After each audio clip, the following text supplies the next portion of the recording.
Hello Sancharis, welcome back to my channel Satya Sanchari.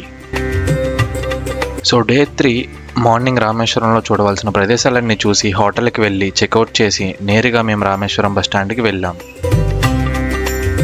Rameswaram bus stand నుంచి direct Madurai bus చూసుకొని ఉదయం 11 గంటలకి start అయితే మధురై చేరుకునేసరికి మాకు సాయంత్రం 5 గంటలు అయ్యింది.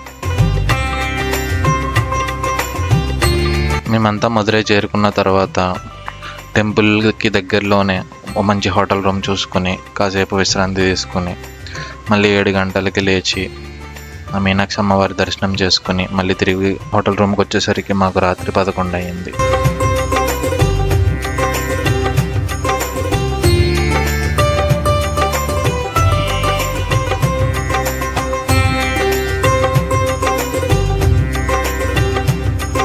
సో డే 4 ఎర్లీ మార్నింగ్ లేచి మళ్ళీ ఆ మీనాక్షి అమ్మవారి దర్శనం చేసుకుని హోటల్ రూమ్కి వచ్చి చెక్అవుట్ చేసి మేము నెక్స్ట్ పాతాళ శంభు టెంపుల్ కోసం దిండిగల్కి బయలుదేరాం.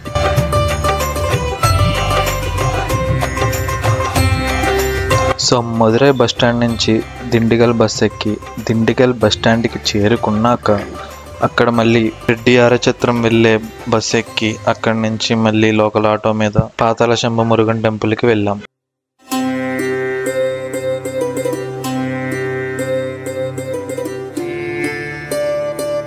ఈ గుడిలో ప్రత్యేకత ఏంటంటే స్వామివారు పాతాళంలో ఉంటారు, అందుకే ఈ గుడికి పాతాళ శంభు మురుగన్ టెంపుల్ అని పేరు వచ్చింది.